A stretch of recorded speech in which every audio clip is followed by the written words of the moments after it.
जय हिंद साथियों, आप सभी को मेरा प्यार भरा नमस्कार। मैं मुकेश यादव, मैं टारगेट से, और आज हम लोग पढ़ेंगे कक्षा 9th की मैथ और हमारा चल रहा है चैप्टर 6 यानी 6.1 से रिलेटेड जो बेसिक जानकारियां हैं लगातार हम उससे सॉल्व कर रहे हैं।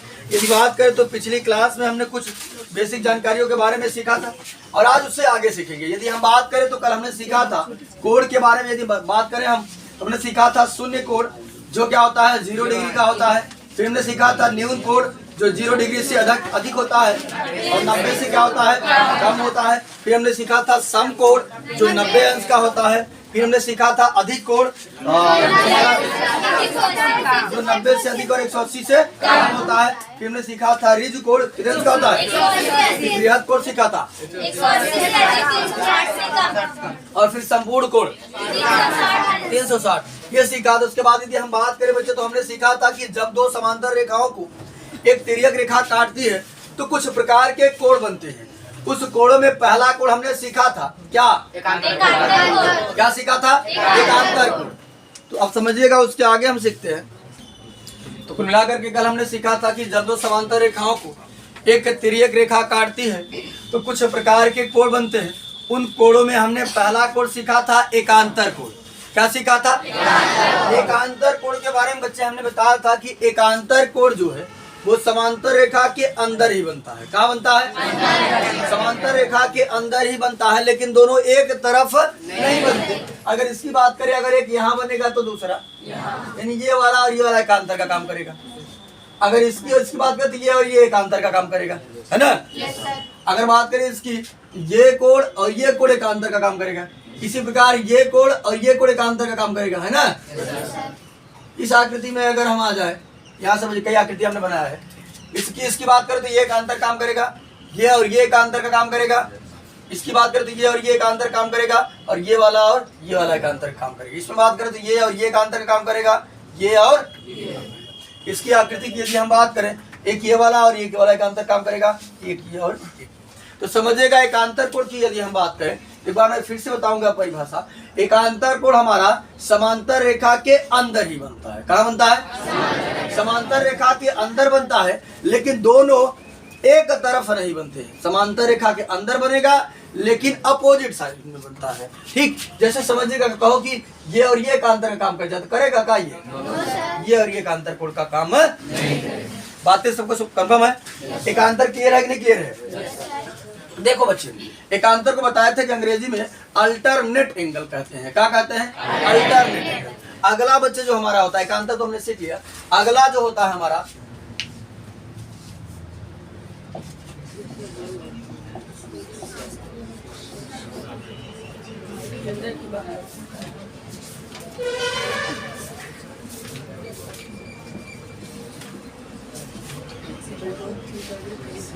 बच्चे, अगला हमारा होता है शीर्षाभिमुख कोण, जिसे हम अंग्रेजी में कहते हैं वर्टिकली अपोजिट एंगल। ठीक, अंग्रेजी में कहा जाता है वर्टिकली अपोजिट एंगल, शीर्षाभिमुख कोण। तो समझिएगा शीर्षाभिमुख कोण बनता कहाँ है, समझिएगा बच्चे ध्यान से। इसको ऐसे बने रहते हैं, पहले समझाते हैं। जैसे एक रेखा ये है और एक रेखा ये है, एक दूसरे को रेखाएं जब इंटरसेक्ट करती हैं यानी काटती हैं, सभी की निगाह बात होनी चाहिए। जब रेखाएं एक दूसरे को काटती हैं, ये बच्चे जो आमने सामने कोण बनता है वो शीर्षाभिमुख कोण बनता है। क्या बनता है, शीर्षाभिमुख। यानी ये और ये शीर्षाभिमुख काम करेगा, ये और ये शीर्षाभिमुख का काम करेगा। बात समझ आई। तो शीर्षाभिमुख आमने सामने बनता है, यानी शीर्षाभिमुख पास ही पास में बनता है। जैसे देखिएगा, एकांतर से यहाँ एक यहाँ बना था ना, लेकिन शीर्षाभिमुख आमने सामने ही बनता है। जैसे ये समझिएगा, रेखा अगर काटी, इसको इस तरीके से अगर रेखा काटी तो ये वाला कोण और ये वाला कोण किसका काम करेगा, शीर्षाभिमुख। ये वाला कोण और ये वाला कोण किसका काम करेगा, शीर्षाभिमुख का काम करेगा। बातें कुछ समझ आ रही है। तो शीर्षाभिमुख जो बनता है वो पास ही पास में बनता है, दूर दूर नहीं, और सामने बनता है, सम्मुख, इसीलिए कहा जाता है वर्टिकली अपोजिट एंगल। तो आज आता है अपने समांतर रेखाओं में, तो देखते हैं कहाँ कहाँ बन रहा है। जैसे समझिएगा, अपने समांतर रेखाओं में देखें तो हमने बताया कि शीर्षाभिमुख तब बनता है जब रेखाएं एक दूसरे को इंटरसेक्ट करती हैं। रेखाएं जब एक दूसरे को काटती हैं तो हम देखेंगे ये रेखाएं एक दूसरे को काट कहाँ रही हैं। ये देखो काट रही है, एक यहाँ काट रही है, एक यहाँ काट रही है। इसका मतलब यही बनेगा और यहाँ बनेगा, है ना। तो समझिएगा ध्यान से, ये वाला कोण और ये वाला कोण का काम करेगा, शीर्षाभिमुख का। बात समझ सको, ये वाला कोण और ये वाला कोण किसका काम करेगा, अच्छी वाला ब्लैक से बना देना ताकि अलग अलग दिखता रहे। किसका काम करेगा, शीर्षाभिमुख। यहाँ समझिए, एक जोड़ा और एक जोड़ा, ये क्या जोड़ा हो गया, दो जोड़ा। एक शीर्षाभिमुख हमारा यहाँ बनेगा और एक यहाँ बनेगा। बात समझी, सामने सामने बनता है ना। एक हमारा यहाँ बनेगा और दूसरा हमारा यहाँ बनेगा। तो यहाँ समझिएगा, जब दो समांतर रेखाओं को एक तिर्यक रेखा काटती है तो शीर्षाभिमुख कोण के कितने जोड़े बनते हैं, 4 जोड़े। कितने बनते हैं, 4 जोड़े। बातें सबको सुन मारी है। चलिए, कहीं आकृति में रहेगा तो आप शीर्षाभिमुख कोण पहचान लेंगे। चलिए हम पूछा भी। चलिए, हमारे पास हमने इसलिए कई आकृतियां बना रखा है, हम नंबरिंग कर देते हैं और ध्यान से जवाब दीजिएगा। हम प्रश्न पूछते हैं, 1 2 3 4 5 6 7 8। A B C D E F G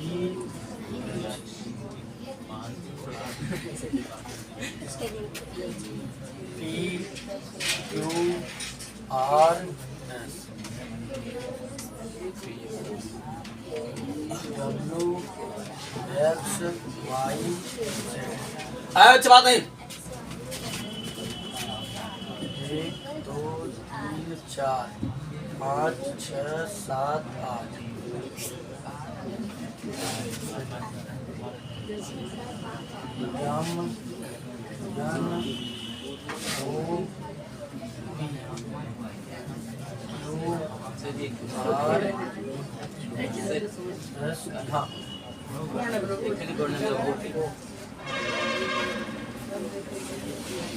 हाँ बच्चे, हमने कई आकृतियां यहाँ बनाया है, सबका हमने नाम लिख दिया है।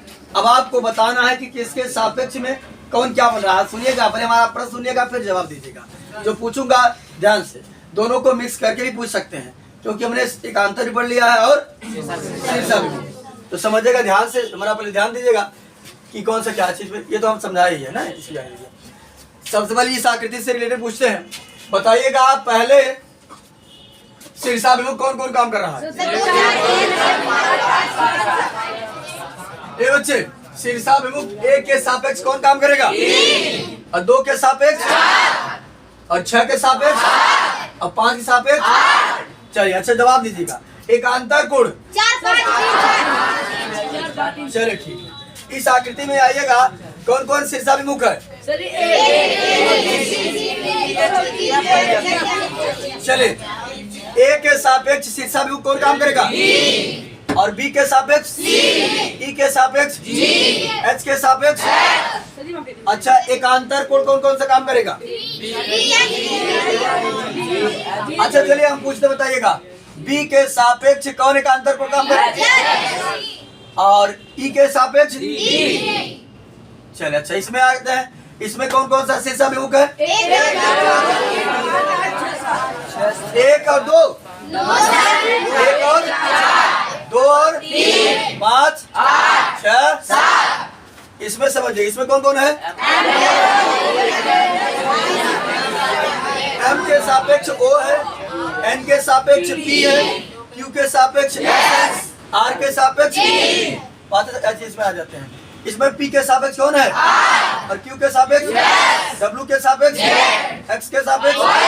कंफर्म है सबको। यानी कुल मिलाकर हमने 2 प्रकार का कोण सीखा। कई प्रकार का, पहला हमने सीखा एकांतर कोण और दूसरा हमने सीखा शीर्षाभिमुख। एकांतर कोण को अंग्रेजी में अल्टरनेट एंगल कहा जाता है, शीर्षाभिमुख को अंग्रेजी में कहा जाता है वर्टिकली अपोजिट। बातें सभी को कंफर्म है। चलिए अब और एक कोण बताने जा रहे हैं। अगला बच्चे जो हमारा है वो है, पहला तो था एकांतर,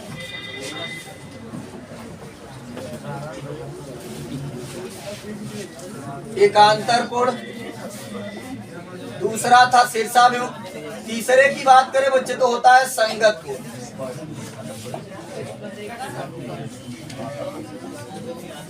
समझिएगा, सबको ध्यान से सुनिएगा कि सबका तरीका क्या है, जिससे आपको भी भूले ना, आपके दिमाग में अच्छे से स्टोर हो जाए। एकांतर के लिए हमने बताया कि वो समांतर रेखा के अंदर बनता है और विपरीत साइड में बनता है, एक उधर बनेगा तो एक। शीर्षाभिमुख की बात करें तो वो आमने सामने बनता है, जहां रेखाएं इंटरसेक्ट करती हैं, काटती हैं, और आमने सामने बनेगा। बात समझ सबको? आप समझिएगा संगत कोण कहाँ बच्चे बनता है। देखिए, संगत कोण की यदि हम बच्चे बात करें तो संगत कोण, ध्यान से सुनिएगा, तिर्यक रेखा के एक ही ओर बनता है। सुनिए ध्यान से, हम क्या कह रहे हैं। संगत कोण तिर्यक रेखा के एक ही ओर बनता है। कहाँ बनता है? जैसे समझिएगा ध्यान से बच्चे, अगर ये तिर्यक रेखा है तो जो संगत कोण बनेगा वो इधर ही बनेगा या इधर। संगत कोण या इधर ही बनेगा या तो, समझिएगा ध्यान से। लेकिन एक अंदर कह लीजिए, एक बाहर, या कह लीजिए एक ऊपर एक नीचे, जो भी आप समझें। यहां समझिएगा, अगर मैं बात करूं, ये अगर आप इसको मानते हैं ये बाहर है, एक हमारा, अगर इसको आप बाहर मानते हैं तो एक बनेगा अंदर, यानी ये वाला और ये वाला संगत कोण का काम करेगा। ये देखो, तिर्यक रेखा के एक ही तरफ है कि अलग अलग तरफ है, लेकिन एक ऊपर है एक नीचे, या एक बाहर है एक अंदर। बात सुनाई सबको? इसी प्रकार से यदि हम बात करें, अगर इसको हमने लिया अंदर, इसके ये वाला बनेगा कहाँ? तुम्हारा बात सबको? ये देखो, या इसको लिए नीचे, ये अंदर तो ये बाहर, और ये बाहर तो ये अंदर, या ऊपर, जो भी आप समझ पाए, ठीक। तो तिर्यक रेखा के एक ही ओर बनता है, लेकिन एक अंदर एक बाहर, या एक ऊपर एक नीचे। इसी प्रकार से समझेगा, हमने तो कहा भैया एक तरफ बनेगा, यहाँ तरफ देखा कि या तो हम इसको लेकर के, ये भी हमारा संगत काम कर रहा है और ये भी संगत का काम कर रहा है, ठीक। तो कितना जुड़ा होगा? दो जुड़ा। अब अगर ऐसे हम इस तरफ बात करें, इसको हमने लिया बाहर, एक ही बनेगा, ये अंदर संगत कोण का काम करेगा। अगर इसको हमने लिया अंदर, ये बाहर काम करेगा, संगत कोण का काम करेगा। बात सुनाई कि नहीं? यानी जब दो समांतर रेखाओं को एक तिर्यक रेखा काटती है तो संगत कोण के कितने जोड़े बनते हैं? कितने बनते हैं? चार जोड़े बनते हैं। लेकिन समझिएगा ध्यान से कि वो जो संगत कोण बनता है वो तिर्यक रेखा के एक ही ओर बनता है। समझिएगा ध्यान से, एकांतर समांतर रेखा के अंदर बनता है, शीर्षाभिमुख आमने सामने बनता है, संगत तिर्यक रेखा के एक ही तरफ, या इधर ही बनेगा या तो इधर ही बनेगा। बातें सबको सुना रही है? तो संगत बात बता सकते हैं? बता लेंगे ना? नहीं बता पाएंगे? चलिए, तो हम पूछते हैं, इस दो के सापेक्ष कौन संगत काम कर रहा है? दो के सापेक्ष कौन काम कर रहा है? किसी ने कहा 7, किसी ने कहा 6। चलिए देख लेते हैं। ये दो हमने जब लिया तो ये है बाहर, एक अंदर ना लिया जाएगा, क्या बनेगा? 2 और 5। अच्छा, 3 के सापेक्ष, अच्छा इधर से समझते हैं ध्यान से। चलिए, इधर हो सकता है कंफ्यूजन पैदा हो जाए, आप ना बता पाए। यफ के सापेक्ष कौन है? बी है। यफ के सापेक्ष कौन है? बी। और ई के सापेक्ष? अच्छा, एच के सापेक्ष? सी। एच के सापेक्ष कौन है? सी। उसके बाद समझिएगा ध्यान से, यम के सापेक्ष कौन है? यम के सापेक्ष क्या है? गलत है यार, कहाँ होगा? एन के सापेक्ष क्यू होगा, और एन के सापेक्ष, और एक के सापेक्ष, 4 के सापेक्ष, 4 के सापेक्ष 6 होगा ना? 8 होगा, ठीक। अगर ये अंदर है तो ये बाहर है। जाए नीचे, ये भी नीचे होना चाहिए। क्या समझेगा ध्यान से, ये आर है तो आर के सापेक्ष पी के सापेक्ष बात समझ सको। यानी कोण का हमने 3 प्रकार सीखा बच्चे कि यहाँ समझेगा ध्यान से कि जब दो समांतर रेखा को एक तिर्यक रेखा काटती है तो 3 प्रकार के कोण बनते हैं। पहला हमारा बनता है एकांतर कोण। एकांतर कोण की यदि हम बच्चे बात करें तो एक अंदर बनता है और एक परी, अंदर दोनों ही बनते हैं। दो समांतर रेखा के एक इस साइड और एक उस साइड। शीर्षाभिमुख की बात करें तो आमने सामने बनेगा। संगत की बात करें तो तिर्यक रेखा के एक ही ओर बनेगा, एक अंदर एक बाहर, या एक ऊपर एक नीचे। डब्ल्यू और वाई सी रेखा से रिलेट रहा चाहिए। जो दो समांतर रेखाएं हैं से रिलेट रहा चाहिए। काहे डब्ल्यू है लिखा बाका सर हम पूछ रहे तो ये लोग मार क्यों रहे हैं? नहीं ठीक है। चलिए ये बच्चे इतनी बात सबको कंफर्म हुई, कहीं दिक्कत किसी को? चलिए एक कॉन्सेप्ट और समझिएगा ध्यान से कि जब दो समांतर रेखाओं को एक तिर्यक रेखा काटती है, एक अच्छा कॉन्सेप्ट होता रहा जो आगे ज्योमेट्री में जबरदस्त उसका भी प्रयोग होगा। समझिएगा ध्यान से, इसलिए बहुत इसको अच्छे तरीके से क्लियर कर रहे हैं ताकि जब क्वेश्चन लगाए तो कंफ्यूजन पैदा ना हो। छोटी छोटी बातें आपको पता होना चाहिए। एक कॉन्सेप्ट बच्चे और समझो कि जब दो समांतर रेखा को एक तिर्यक रेखा काटती है तो उसके एक ही ओर, कहा जैसे समझो ध्यान से,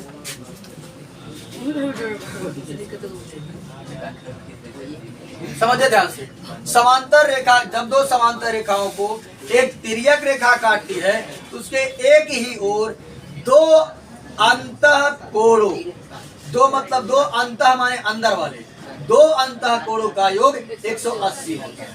समझेगा, ये तो बात हो गई। समझाते हैं कि हमने कहा क्या, समझो ध्यान से बच्चे। हमने कहा जब दो समांतर रेखा को एक तिर्यक रेखा काटती है तो ये दो समांतर रेखा रही, एक एक ही तिर्यक रेखा काटा था। तो बताओ कि जब दो समांतर रेखा को एक तिर्यक रेखा काटती है तो उसके एक ही ओर, या तो चाहे यही ओर और चाहे एक ही ओर दो अंतः माने अंदर, अंतः कोणों का योग 180 होता है। यानी हे ई वाला और ई वाला अगर जोड़ दे तो कितना हो जाए? यही दो ही देखा, एक ही तरफ बा अंदर ही बा नहीं, इस समांतर रेखा बाहर बा एक ही, या कहीं दिबा का एक ही और दो अंतः कोणों का योग कितना होता है? बात करना सभी को। अब चाहे इधर भी लेंगे, मान लेते हैं ये वाला और ये वाला आप लेते हैं, तब पर भी ये समांतर रेखा के एक ही ओर है और दो अंतः कोण है, इनका योग कितना होगा? 180। बात सुनाई? तो इस आकृति को आप हमको देख कर बताएं किसको किसको जोड़ देते 180? 3 और 5 को जोड़ देंगे तब 180 हो जाएगा। 4 और उसमें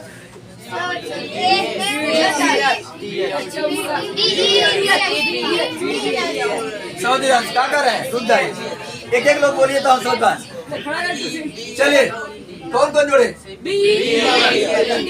बी और ई को जोड़ दे एक ही तरफ है, या डी और एस को जोड़ दे। इसमें देखो इसके एक ही तरफ अंतर, 3 और 5 को जोड़ दे या 4 और 6 को जोड़ दे। इसमें बताओ एन और पी को जोड़ दे या और ई को जोड़ दे। बात सभी को क्लियर है? क्या दिक्कत किसी को? ये कॉन्सेप्ट जाकर घर पर लिख दीजिएगा। एक बार मैं फिर से आराम से बोल दे रहा हूँ कि जब दो समांतर रेखाओं को एक तिर्यक रेखा प्रतिच्छेद करती है तो उसके एक ही ओर दो अंतः कोणों का योग 180 अंश होता है। बाकी ढेर सारा एग्जाम्पल हमने आकृतियां बनाया है, अब बना लीजिएगा। ठीक, समय हमने जो बच्चे समय आकृतियां ये बनाइएगा, इसमें हमने एकांतर में कहा था, एकांतर में सारी आकृतियां हमने जितना बना तो बना लीजिएगा। हाँ पूरा शीशा भी, अरे पूरा बनाइएगा तभी तो नहीं, पूरा बनाओ। कौन दूर ये वाला नहीं है, वो ये बड़ी रेखा, ये इससे कहां से पता चलेगा कि बराबर मतलब नहीं है? तो हमने सबको अलग अलग कहां से बनाया है, तो सब में आपको बनाना है। जब आप शीर्षाभिमुख करेंगे तब पर भी आकृतियां बनाना है। ठीक, जब आप संगत कोण करेंगे तब पर भी आकृतियां बनाना है। और जब आप दो अंतःकोणों का योग करेंगे तब पर बनाइएगा। और अपना एग्जाम्पल ये लिख दीजिएगा कि एंगल 3 प्लस एंगल 5 काटिए, लिख दीजिएगा ऐसे कि एंगल 3 प्लस एंगल 5 बराबर 180। या तो चाहे एंगल 4 और एंगल 6 बराबर 180। इससे आपका कॉन्सेप्ट डेवलप हो जाएगा। बातें सबको करना हुई कि नहीं? एक कॉन्सेप्ट और सीख लीजिए, मैं बताया था लेकिन फिर समझिएगा। अगर रेखा है तो रेखा पर कितने अंश का कोण बनता है? ये जानते रेखो अच्छे से जानते रहिएगा कि रेखा पर कितने अंश कोण बनता है। और कहीं बच्चे यदि समकोण का नाम लेगा तो 90 समझ लेगा। परपेंडिकुलर कहेगा तब पर भी समझ जाएगी कि रेखाएं, जैसे कहेगा रेखाएं एक दूसरे पर लंब है, हमने परिभाषा बताया था कि रेखाएं एक दूसरे को काटेंगे, जहां काटेंगे वहां 90 अंश का कोण बनेगा। बात सुनाई? और कहीं अगर इस तरीके का सिंबल दिख जाता है तब पर भी आप 90 अंश का कोण समझिएगा। कितने अंश का? ये 90 अंश का सिंबल है। बातें सभी को क्लियर है? तो आज को मिलाकर के हमने चैप्टर 6 यानी और एक्सरसाइज 6.1 की यदि बात करें हम, तो जो बेसिक जानकारियां थी उसको हम लोगों ने कवर किया 2 पार्ट में। पहला पार्ट जो बच्चे नहीं देखे वो जाकर के अच्छे से देख लीजिएगा। और आज दूसरे पार्ट में जो एक्सरसाइज 6.1 से रिलेटेड जो बेसिक जानकारियां थी उन सभी को हमने कवर कर लिया है। अब जो हमारा नेक्स्ट क्लास जो होगा उस पर हम लोग एक्सरसाइज में बात करेंगे। और इस वीडियो में इतना ही, बाकी मिलते हैं नेक्स्ट वीडियो में। तब तक के लिए जय हिंद।